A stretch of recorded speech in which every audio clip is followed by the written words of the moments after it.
Yon, welcome back sa ating YouTube channel, Ronde TV mo. Yun ang pag-usapan muna natin ulit itong tungkol kay Senador Raffy Tulfo. Mayroon tayong ilalabas na video kung sino ba talaga ang mas duwag. Ito bang si Senador Raffy Tulfo o itong si PFC Kanlog na nakipagbakbakan sa mga terorista.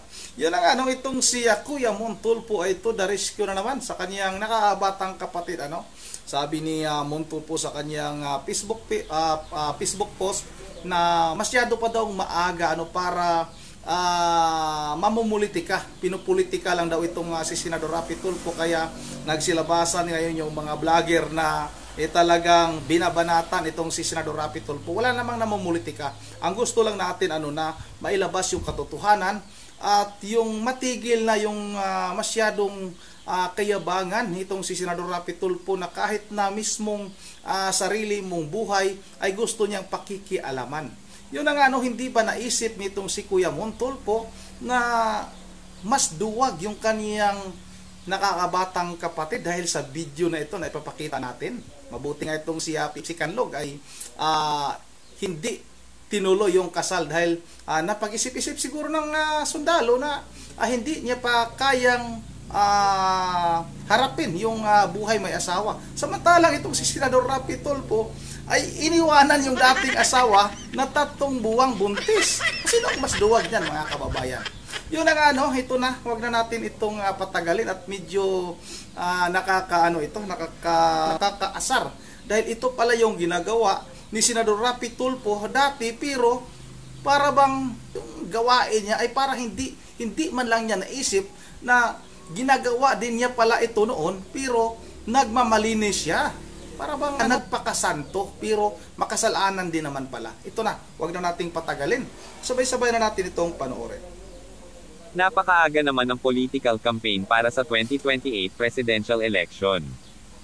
At ang pinatatamaan ng below the belt smear campaign, ang aking nakababatang kapatid na si Senador Raffy Tulfo, ay hindi interesado na maging Pangulo ng Pilipinas.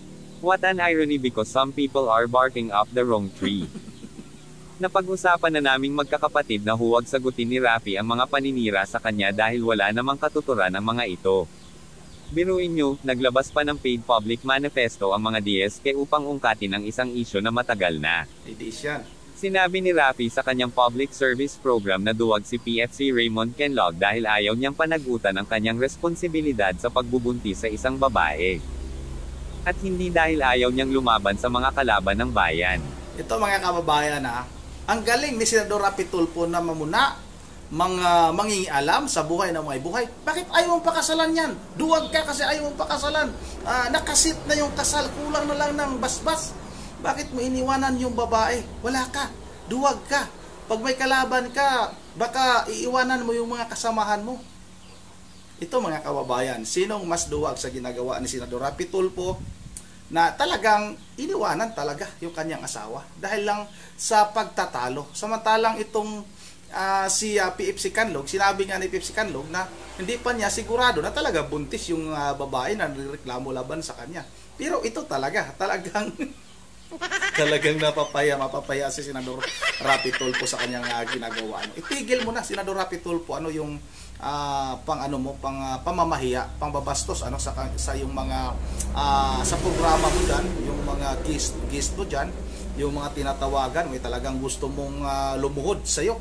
At kung hindi susunod sa iyo, talagang nakakatikim ng kung ano-ano, tikim ng masasakit na mga salita. Ito na, panoorin natin. Medyo matagal na ito, medyo nauna yung kay PFC Kanlog bago ito lumabas. Akala siguro ni Senador Raffy Tulfo hindi ito lalabas.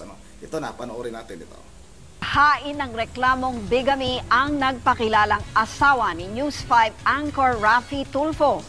Isinampa ni Juliet Nakpilikop sa Quezon City Prosecutor's Office ang reklamo. Ayon sa kanya, ikinasal sila ni Tulfo noong 1982 sa Capas, Tarlac. 3 buwan daw siyang buntis nang iwan siya ni Tulfo matapos silang magtalo. Sinubukan daw niyang hanapin si Tulfo pero hindi niya matunton, kaya inakala niyang patay na siya. Nalaman na lang daw niyang sikat na broadcaster at ikinasal na sa iba kahit hindi pa napapawalang bisa ang kanilang kasal. ipinail po naming kaso ay bigamy laban kay Rafael Teshiba Tulfo. Okay. Gusto ko lang hong linawin, pinafile po ito ng kliyente ko para hindi ho para sa kanya. Para po doon sa kanyang anak na pagkatagal-tagal nang hindi man lang na itinago sa publiko. Okay? Na hindi man lang ipinakilala. Ipinail po ito ng aking kliyente para po sa publiko para malaman yung katotohanan tungkol kay Raffy Tulfo. At siya po ay miyembro ng media, tagataguyod ng katotohanan, pero itong katotohanan na ito ay itinago po niya. Diba, mga kababayan? Ang galing ni Senador Raffy Tulfo na mangingialam sa buhay ng may buhay. Pero mismo palang anak niya ay tinago niya sa publiko. Sa ating mga kababayan, napakagaling niya magsabi na, sustintuhan mo ito, kailangan magbigay ka, magbigay ka ng ilang porsyento na nanggaling sa sahod mo para maano mo itong anak mo. Pero samantalang siya, tinatago pala yung kanyang anak. Napakagaling ni Senador Raffy Tulfo. Oy, Kuya Mon Tulfo ha, masyado kang pinagtatanggol mo, sinasabing duwag yung si PFC Kanlog, dahil hindi pinakasalan yung kanyang nobya. Pero itong si Senador Raffy Tulfo pala ay buntis yung asawa, 3 buwang buntis, iniwanan. Tapos hindi na binalikan. Ito, ipatuloy natin itong mga sinasabi ni Kuya Mon Tulfo para ipagtanggol yung kanyang nakakabatang kapatid na si Senador Raffy Tulfo. Anak ng tupa naman. Kasalanan ba ni Raffy kung napatay si Kenlog sa engkwentro matapos siyang tawaging duwag dahil sa kanyang pagiging irresponsible bilang lalaki? Nakakaawa naman kayo at nagpapagamit kayo sa mga taong pinuprotektahan ang kapakanan ng banyagang bansa at ng isang hayop sa laman. Nadamay pa si dating Pangulong Duterte dito at itong si Pastor Kibuloy sa pagtatanggol niya sa kanyang kapatid.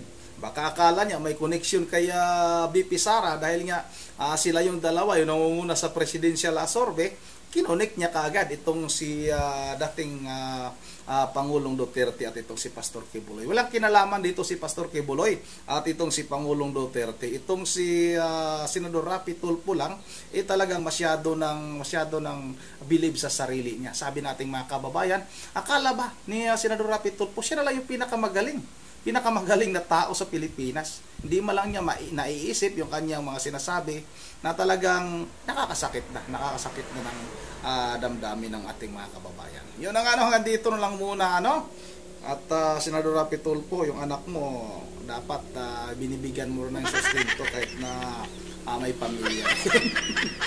Yun, bago tayo magtatapos ay mag-shout out muna tayo Shout out kay Ma'am Berger Religious ng Pulilan, Bulacan. Kay Edisa Borby, idol, shout out Kay Susan 786, shout out sa iyo, idol.